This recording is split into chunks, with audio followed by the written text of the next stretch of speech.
A word of caution before we begin. Working with hot boiling sugar can be dangerous and result in a nasty burn if you get it on your skin. This is not the time to have kids running around the kitchen. They can distract you, and you really need to stay focused on what you're doing. First, heat the oil in the pan until it's nice and hot. Two ways to test are with a speck of water, but I prefer to just put a kernel of popcorn in and give it some time to heat up, and when it pops, we know we're ready to put the rest of the corn in. We want to grease our bowl. You can use vegetable spray or even just vegetable oil on a towel, wiping around the bowl. It's okay to be generous. You don't want the caramel to stick. So we'll grease the bowl generously, and when the popcorn's ready, we're going to put it right in here. The oil is hot. We're doing 3 tablespoons of oil to 1/2 cup of yellow popcorn. Put the lid on. Give it a little shake.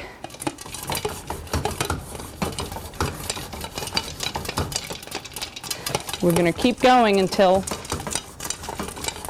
the sound of the pops stop. Just a little bit of steam escape. We're going to pour this right into our greased bowl that we've greased ahead of time and get ready to make the caramel.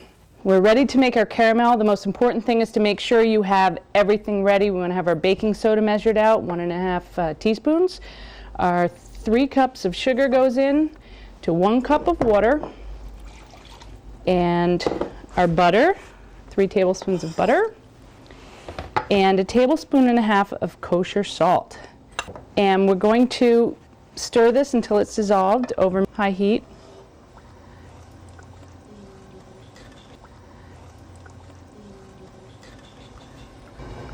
Now we just want to stir until the sugar is all combined and is starting to dissolve. You can set the spoon aside because we will not be using it. Just in case we have any sugar crystals on the sides of the pan, we're going to brush the sides of the pan down with a wet pastry brush. So no crystals of sugar mix in with the melting sugar, otherwise it might crystallize as it melts, and we don't want a grainy caramel. We want a nice smooth caramel. And then we will not touch it again for about anywhere from 10 to 20 minutes.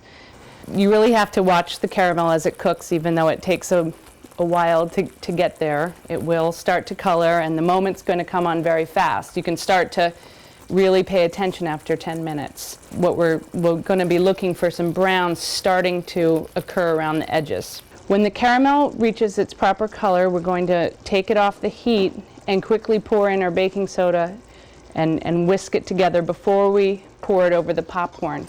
Toss with the 2 spatulas that have been sprayed with non-stick vegetable coating, or you can wipe them with the vegetable oil, and then distribute it on these sheet trays. So it's good to go over that in your mind so you're prepared for the task at hand. Well, it's been about 12 minutes now, and I've been watching it very carefully. We are starting to see some color around the edges, right around there. Remember that it's browning from the bottom up the sides, so when we start to see color here, it's already getting quite well developed on the bottom. Now here's the tricky part. Once the baking soda is added, the hot caramel will foam up quite dramatically. Don't be alarmed. We have everything ready, and we're going to whisk briefly and pour it over the popcorn. I'm going to turn the flame off. We have a lot of darkness. Still some white in the center. In goes our baking soda.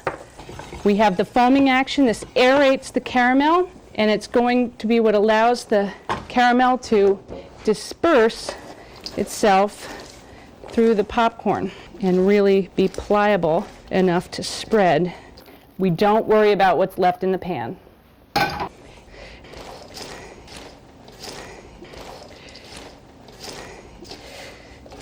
Here we go.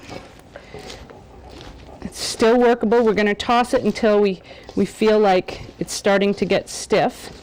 But remember, it's so hot, it's still pretty liquid. We don't want to touch it with our hands. It will still burn us.